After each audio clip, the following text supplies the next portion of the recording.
നമസ്കാരം. മലയാളി വാർത്തയിലേക്ക് സ്വാഗതം.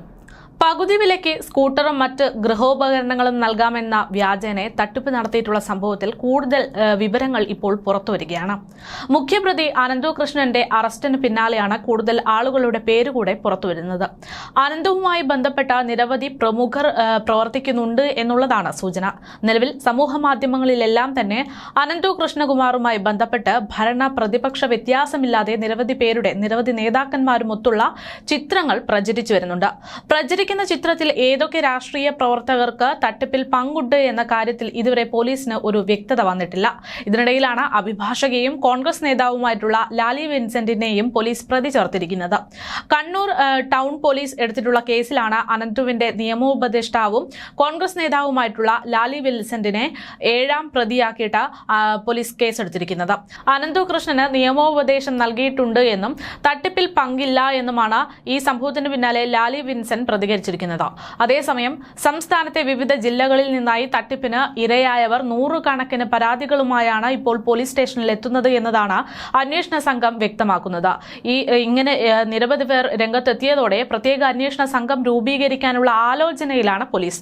ഇതിനിടെ സംസ്ഥാനത്തെ മന്ത്രിമാരും MLA-മാരും MP-മാരും അടക്കമുള്ള ഭരണ പ്രതിപക്ഷ വ്യത്യാസമില്ലാതെയുള്ള നിരവധി രാഷ്ട്രീയ നേതാക്കന്മാരോടൊപ്പമുള്ള അനന്തുവിന്റെ ചിത്രങ്ങൾ സമൂഹ മാധ്യമങ്ങളിൽ വളരെ വലിയ രീതിയിലാണ് പ്രചരിച്ചുകൊണ്ടിരിക്കുന്നത്. ഈ ചിത്രങ്ങൾ പുറത്തു വന്നതോടെ അനന്തുവിന് പിറകിൽ ആരെല്ലാം എന്നറിയാനുള്ള ഓട്ടത്തിലാണ് പോലീസ്. അതേസമയം CSR ഫണ്ടിന്റെ പേരിലുള്ള തട്ടിപ്പിൽ പ്രതി അനന്തു കൃഷ്ണനെതിരെ കൂടുതൽ ആരോപണങ്ങളൊക്കെ ഉയർന്നു വരുന്ന സാഹചര്യമാണ്. 25 ലക്ഷം രൂപ വായ്പ വാങ്ങി തിരിച്ചു നൽകിയില്ല എന്ന പരാതിയുമായി BJP വനിതാ നേതാവ് തന്നെ രംഗത്തെത്തിയിരുന്നു. ഇടുക്കി മുട്ടത്തെ ഗീതാകുമാരിയാണ് വഞ്ചിക്കപ്പെട്ടിരിക്കുന്നത്. അനന്തു നൽകിയിട്ടുള്ള ചെക്കുകളെല്ലാം മടങ്ങിയെന്നും 2019 ബിസിനസ് ആവശ്യത്തിനെന്ന് പറഞ്ഞുകൊണ്ട് അനന്തു കടം വാങ്ങിയതെന്നുമാണ് ഗീതാകുമാരി പ്രതികരിക്കുന്നത്. തട്ടിപ്പിന് ഇരയായവരിൽ കൂടുതൽ പേരും സാധാരണക്കാരായ സ്ത്രീകളാണെന്നും ഇതോടൊപ്പം തന്നെ പുറത്തുവരുന്ന വിവരങ്ങളുണ്ട്. ജൈവഗ്രാമം എന്ന പേരിൽ കുറഞ്ഞ വിലയ്ക്ക് കൃഷി ഉപകരണങ്ങൾ വാഗ്ദാനം ചെയ്ത് കർഷകരെയും അനന്തു കബളിപ്പിച്ചു എന്നതാണ് സൂചന. കേസന്വേഷണം ക്രൈംബ്രാഞ്ചിന് കൈമാറാനാണ് ഇപ്പോൾ തീരുമാനമായിരിക്കുന്നത്. കോടികളുടെ വൻ തട്ടിപ്പാണ് സംസ്ഥാനത്തൊട്ടാകെ നടന്നിരിക്കുന്നത് എന്ന് തന്നെയാണ് പോലീസിന്റെ നിഗമനം. സംസ്ഥാനത്താകെ ഇതുവരെ 21 കേസുകളാണ് ഇതുമായി ബന്ധപ്പെട്ട രജിസ്റ്റർ ചെയ്തിരിക്കുന്നത്. ലഭിക്കുന്ന പരാതികളിലെല്ലാം തന്നെ കേസെടുക്കാൻ പോലീസ് ആസ്ഥാനത്ത് നിന്ന് നിർദ്ദേശം നൽകിയിട്ടുണ്ട്.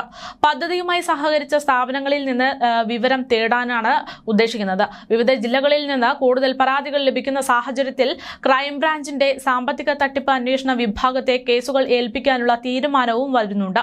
വിവിധ ജില്ലകളിൽ ഏജന്റുമാരെയും പ്രമുഖ സന്നദ്ധ സംഘടനകളെയും രാഷ്ട്രീയ നേതാക്കളെയും തെറ്റിദ്ധരിപ്പിച്ചുകൊണ്ടാണ് അനന്തു തട്ടിപ്പ് നടത്തിയതെന്നതാണ് പ്രാഥമിക വിലയിരുത്തൽ. പലയിടത്തും സ്ത്രീകൾക്ക് ആദ്യഘട്ടത്തിൽ പകുതി വിലയ്ക്ക് സ്കൂട്ടറും മറ്റ് സാധനങ്ങളും ലഭ്യമായിരുന്നു.